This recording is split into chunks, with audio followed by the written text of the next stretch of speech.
Taong 1846, isang grupo ng American pioneers ang naglakbay tungong California. Binubuo ng 87 katao. Umaasa sila na makapagsimula doon ng bagong buhay. Pero sa kasamaang palad, hindi pa sila nakarating sa kanilang destinasyon ay isang malagim na trahedya ang tumama sa grupong ito. Nang dahil lang sa isang maling desisyon na akala nila ay makakabuti sa kanilang paglalakbay. At ito'y nagresulta na 39 na buhay ang nawala. Ngunit ang nakakatakot sa storyang ito, humantong ang grupo nila sa isang malagim na desisyon. Kaya pakinggan natin ngayon kung paano nga ba nagsimula ang lahat. Ito ang infamous story ng The Donors Party.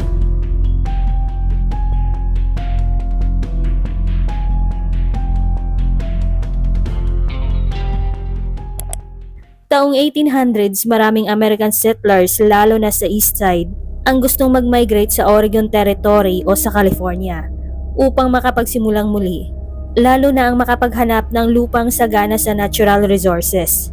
Ang iba naman, lalo na ang mga Mormons, ay gustong maghanap ng lugar na maaring ipalaganap ang kanilang pananampalataya.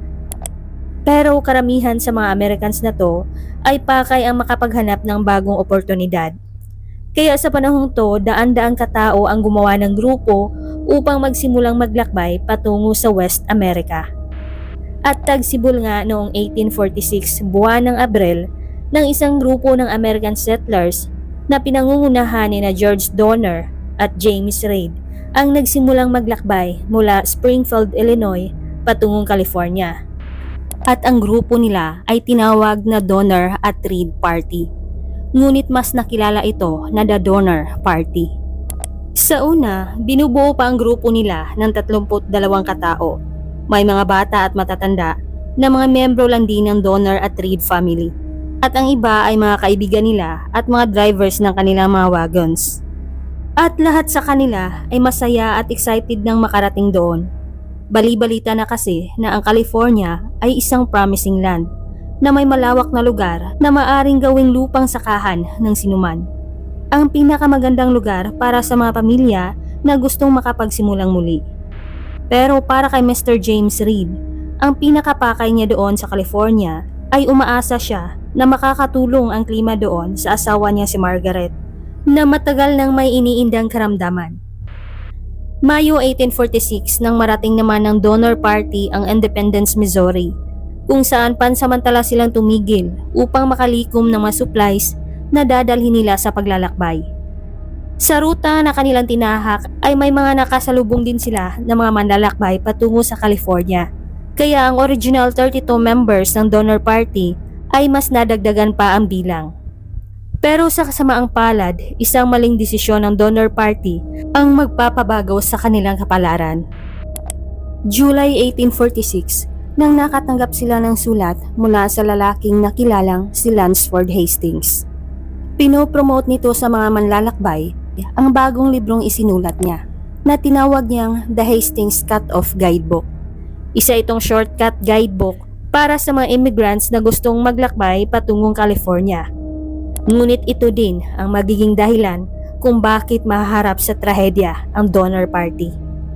Sa sulat ni Hastings para sa Donner Party, ay sinabi niya na mag-meet up sila sa Fort Bridger Trading Station sa Wyoming para pag-usapan ang shortcut at para magsama umano ang grupo nila patungo sa California. Kaso nahuli sa pagdating ang Donner Party sa Fort Bridger Station at nakaalis na ang grupo ni Lansford Hastings tungo sa shortcut. Ngunit nakipag-trade agad ang leader ng Donner Party na si James Reed para makuha ang shortcut guidebook ni Hastings. Kaso nga lang ang shortcut na to ay may pros and cons. Ang benefit nila ay syempre mas iikli ang trail na kanilang lalakbayin. Kaso nga lang untested din ang shortcut na ito. Maging si Hastings na gumawa ng guidebook ay di pa niya nasubukan na tahakin ang rutang ito. Ang kanyang guidebook ay nakabase lang kasi sa mga sabi-sabi sa kanya noon ng mga traders. Gayunpaman, naging interesado pa rin si James Reed sa shortcut. Gusto rin kasi niyang mapadali ang kanilang paglalakbay, lalo na't may mga kasama silang mga bata at matatanda na mga sakitin. At lahat na miyembro ng Donner Party ay sumang-ayon na rin kay Mr. Reed na sundin nila ang Hastings Cut-Off Guidebook. Kaya nagpatuloy na sila sa paglalakbay. Wala silang kamalay-malay na dito na nagsimula ang kanilang kalbaryo. Sa pagpasok nila sa shortcut, ay agad naharap ng grupo ang mataas at mabatong terrain sa Wasatch Mountains, kung saan halos mahulog na sa baba ang kanilang mga wagons at mga hayop. Kaya napilitan silang bagalan ang kanilang paglalakbay. Ngunit ang masaklap ay nalito na sila sa direksyon na nakalathala sa Hastings Shortcut Guidebook. Sa kabilang grupo naman, sa grupo ni Lansford Hastings na nauna nang naglakbay, ay daan-daang kilometro na ang layo nila mula sa grupo ng donor party. At sigurado si Hastings na sinunod nila ang kanyang guidebook. Kaya nag-iwan pa siya ng sulat na naglalaman ng mga bagong direksyon at alternatibong ruta. At dinikit niya sa mga puno ang sulat upang makuha ng donor party. At noong August 6 na nang natagpuan ng grupo sa may puno ang mga sulat ni Hastings. At sinunod din nila ang payo at bagong direksyon na isinulat doon. Which is malaki na namang pagkakamali dahil mas lalo lamang silang mahihirapan sa bagong direksyon na kanilang tatahakin. Hindi kasi nila napagtanto na malaki ang kaibahan ng donor party at ang grupo ni Hastings. Sa side ng donor party ay mahihirapan talaga sila dahil hindi kasi nababagay ang mga wagon sa makipot at mabatong terrain. Bukod doon, marami din silang dala at kasama ng mga bata at matatandang sakitin. Samantala sa grupo ni Hastings ay madali lang silang makakakilos dahil puro sila mga lalaki at mga kabayo lang ang kanilang mode of transportation. Makalipas ng ilang linggo ay humabol naman sa mga donor ang iba pang mga grupo ng pamilya upang sumama sa kanila sa paglalakbay patungo sa California. Kaya mas lalong lumaki ang grupo ng donor party na umabot na ng 87 katao. Ngunit habang palayo ng palayo ang grupo nila, ay pahirap naman ang pahirap ang kanilang sitwasyon sa paglalakbay. Dahil sa mga bundok na kanila nadadaanan, ang malandas ay napakakitid at matarik na nagresulta ng ilan sa kanilang mga wagons ay nasira. At ilan din sa mga oxen o mga baka na siyang naghihila sa mga wagons ay labis na ang panghihina. Bukod nito, paubos na din ang water at food supplies ng donor party. Kaya ang kakarampot na natira ay nirasyon na sa bawat membro. Mahigit 3 linggo pa bago sila nakalabas sa Wasatch Mountain Range. Katapusan na ng August 1846 nang nakapasok ang kanilang grupo sa Great Salt Lake Desert, kung saan mahaharap ang grupo sa napakainit at maalat na klima. Ngunit dahil sa tuyong lupa ay wala na din silang mahanapan ng mga water banks. Sa pagkakataong ito ay wala pa namang buhay ang nalagas. Ngunit mas lumala lang ang pagkagutom nila at dumarami na din ang nagkakasakit. Ilan sa mga baka ay sobrang hinana at unti-unti nang namatay. Kaya hindi na mahila pa ng mga baka ang ilan sa mga wagons. Dahil sa napakainit na panahon, ang iba pang mga hayop nila ay nagwala at tumakbo palayo sa desyerto. Kaya mas nadagdagan pa ang problema ng donor party. Nagresulta na salita na lang ang mga kalalakihan sa pagtulak sa mga wagons. Ngunit habang sila'y patuloy sa paglalakbay, ay di rin maiwasan ng mga miyembro na magkaalitan at magkasisihan.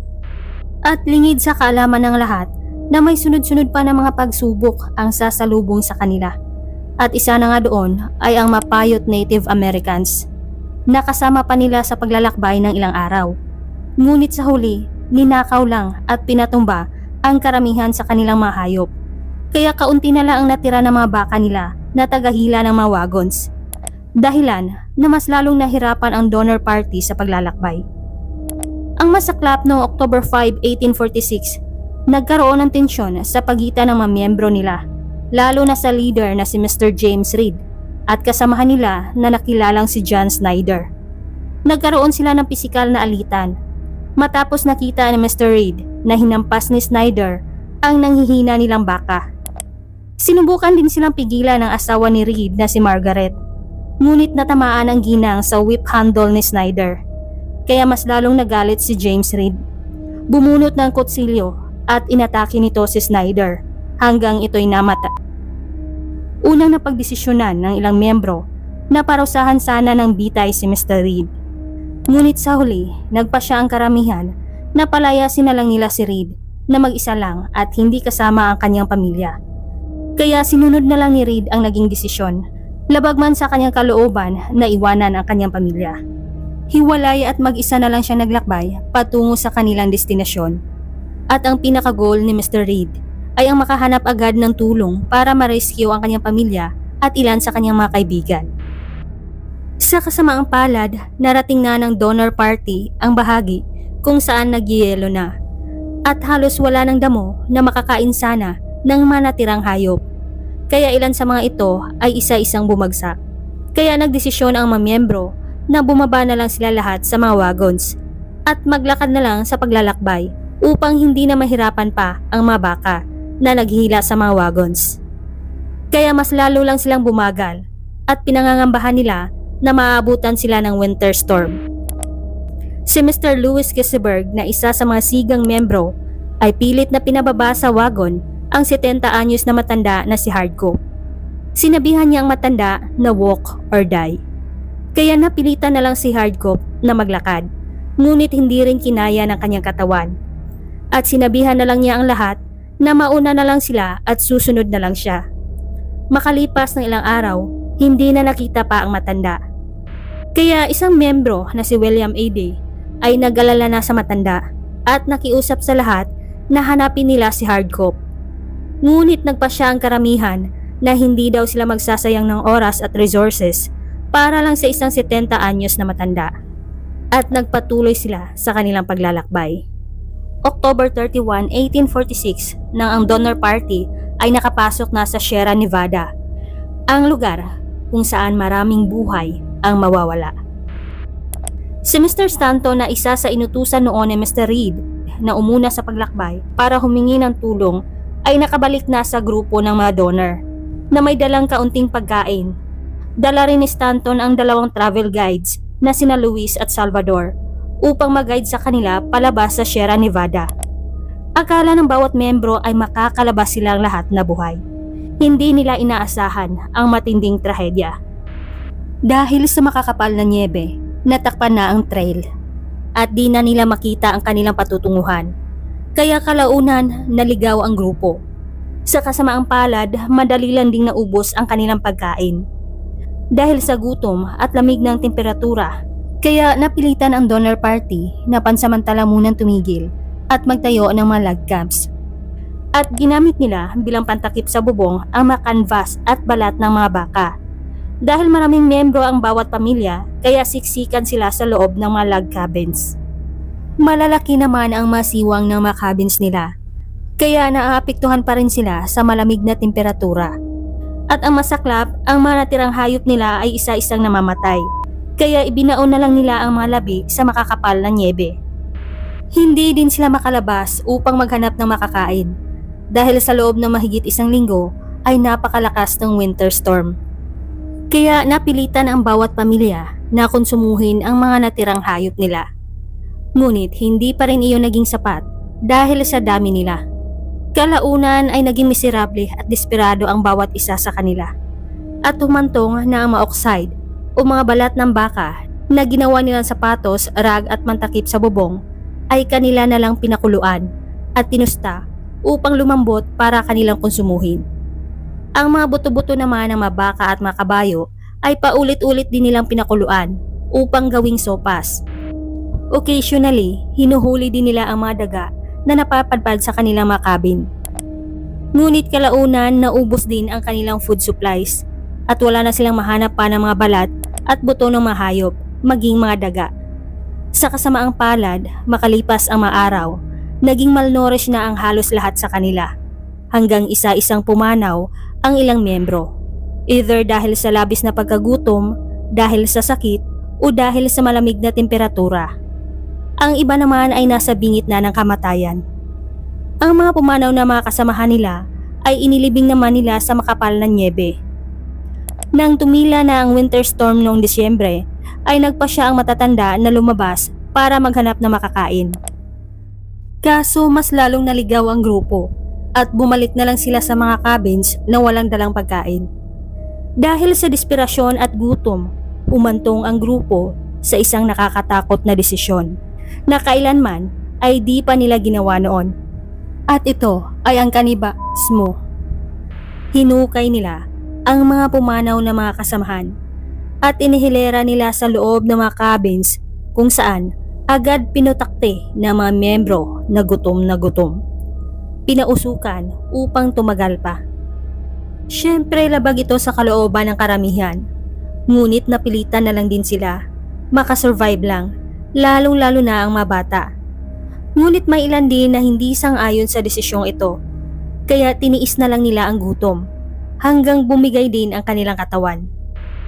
Katapusan ng Disyembre ay umabot na ng mahigit 30 ang mga pumanaw na miyembro dahil sa sakit at gutom. Nakakalungkot lang isipin na kung sino ang mawawala sa kanila ay may naghihintay naman na mga gutom na miyembro. Makalipas ang mga araw, muli ay wala na silang makain pa at ilan sa mga miyembro ay humantong sa isang makasariling desisyon.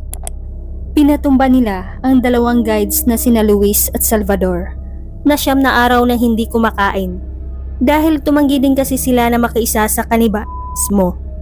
Nasa bingit na ng kamatayan sina Luis at Salvador dahil sa gutom. Kaya nagdesisyon ang ilang miyembro na patumbahin na lang nila ang 2 upang agad nilang mapakinabangan. Habang abala ang donors party kung paano sila makasurvive doon sa Sierra Nevada, si James Reid naman ay nakarating na sa lungsod ng Sutter Fort sa California. Pero maging siya ay kailangan munang magpahinga upang makarecover ang katawan. Ngunit bawat araw na lumipas ay nag-aalala siya para sa kanyang pamilya at mga kaibigan na naiwan sa donors party. Kaya nang siya'y gumaling, agad siyang nakiusap kay Colonel Fairmont na kumuha ng rescue team upang ma-rescue ang donors party. Sinamahan pa niya ang mga rescuers upang i-guide sa rutang tinahak niya patungo sa Sierra Nevada. Kaya sa wakas noong February 19, 1847 ay na-rescue ang unang grupo ng survivors ng donor party. At by April 17, 1847, nang na-rescue naman ang final group. Out of 87 members ng donor party, ay 48 na lang ang kabuuang natirang survivors. 39 naman ang kabuuang casualties. Ang pangyayaring ito ay mabilis kumalat sa buong California at masasabing extraordinary ang kanilang karanasan, lalo na ang paraan ng kanilang survival. Ang donors party ay naitala naman bilang kauna-unahan o mga pioneers American cannibals. Ang ligasiya naman nila sa mga Americans ay pinaghalong trahedya, survival at mga aral. Nagsilbi na rin itong aral para sa mga manlalakbay na gustong suungin ang mga mapanganib at untested na destinasyon.